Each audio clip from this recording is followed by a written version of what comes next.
What up, guys? Alchemist here. I got something nice for you. So I got a unique build today for you guys. A unique build that goes crazy, dumb good actually. I'm gonna just breeze through it because I know people don't like me breaking down the full build as much. If you do, let me know in the comments down below. Some people complain about it being too long, so I'm just gonna talk about the main points of the build, and then everything else you just copy from the dim link and yeah, just use it, right? So of course, we're using Oathkeeper since we're using a bow build today. Bow charges can be held indefinitely, so we don't have to ever like spam the reload button to knock the bow so that we can get a perfect draw. But also, we're here for the second part where it says gain a bonus to the bow's damage when released based on how long you charge the bow up. I'll put the numbers on the screen if I remember. But then also too, we get benefits from airborne effectiveness with our bow. But the main thing we want is the extra draw time. Just put on this exotic gear plus 10 to draw time. So I'm making that we shoot our bow even quicker. The bow we mainly using today is Anamnesis. That's how you pronounce it. And I tried multiple different rolls on this. So I did use a roll with Destabilizing Round and Dragonfly, and the Dragonfly felt useless because Destabilizing Rounds do a big void explosion anyway when you kill an enemy. So Dragonfly felt redundant and wasn't doing anything. So I do not recommend Dragonfly and Destabilizing Rounds. Of course, the guy roll will be Repulsor Brace and the Stabilizing Rounds to get that extra void overshield with the kills. I don't got a roll yet. I was farming for it. The best I got was Repulsor Brace and Demoralized. Demoralized felt good, and of course you get volatile rounds from the artifact.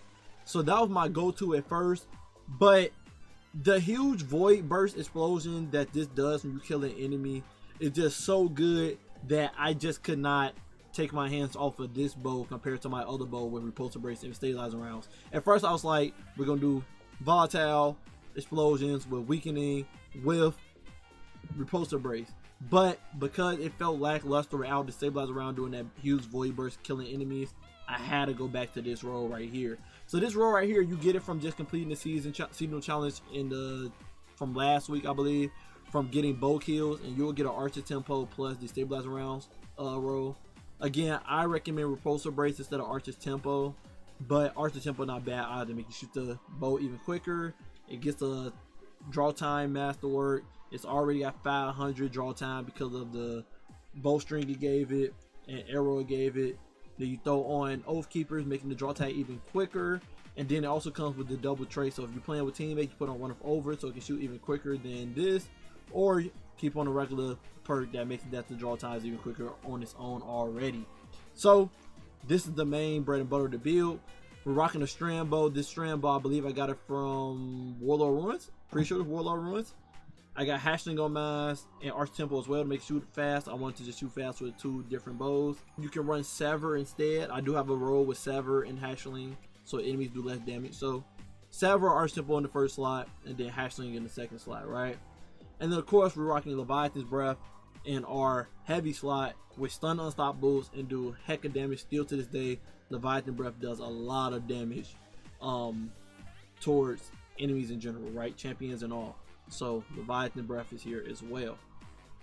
And our artifact, the main thing you want to be running is the Void mods and the Strand mod. So we're rocking Volatile Marksman. We don't care about the boosted perk for that one. We just want to be that when we get Void kills, we can get volatile rounds, right? Which is kind of redundant since we have freaking Destabilizing Rounds on our bow already, and then our heavy already does volatile as well. So you don't really need Volatile Marksman on. You can go with anything else in this slot, but there's nothing else worth it in this slot, to be honest. But we mostly want Unraveling Orbs in this slot, so when you pick up Orb of Light, the Strand Bow will be doing Unraveling for us, which is the main thing we want, right? And then you can boost the perk to make it do 5% more damage when you shoot with that bow. In the third column, we're rocking Dielectric, so when we do kill arc debuff targets, which we will be doing with Defibrillating Rounds, Defibrillating Blast, we'll be getting some bolt charges whenever we stun and kill champions. And then I got on Elemental Siphon, so when I do pick up like a Void Breach, which we will be doing a lot with this build, we're rocking a Void build, you'll get some super energy. And yeah, nothing else in this worth it. You could go Disruptor Spike over Elemental Siphon, since you can go with Slice on your bow. I believe it's Slice, yeah, Slice on your bow, so that when you're doing Sever, it will debuff the enemy by 52%. In the fourth column, We're using Malign Harvest. If you got Repulsor Brace on your bow, you do not need the boosted artifact perk for this one, since you will be getting an overshield every time you kill a void debuff target.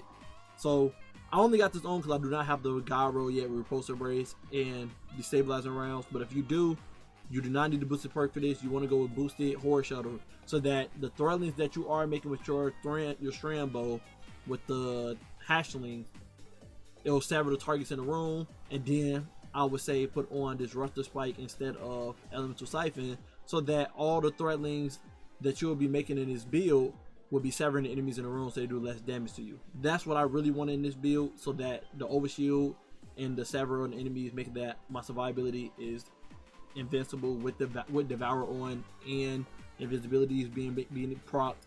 So yeah, if you got the gyro, have the boosted Horror Shuttle on instead. Flash over, so our bolt charges do more damage. And then we got Defibrillating Blast for the champions, and then we got Void Flux on, so we are doing destabilizing rounds to kill enemies. Because of Malign Harvest, making it that whenever we proc Volatile on enemies, which we'll be doing with Destabilizing Round a lot, we'll get a Weakening Burst, and then that Weakening Burst will proc Void Flux, which makes the people more volatile in that area. So that's the loop here. This whole build, you're gonna be doing Volatile all day, Unraveling all day, and just bolt charging the champion and stuff, just destroying everything, just straight destruction. Make sure you have on the heavy ammo mod in your bow, because in the lost sector I did run out of heavy ammo, which made me take longer to kill the boss.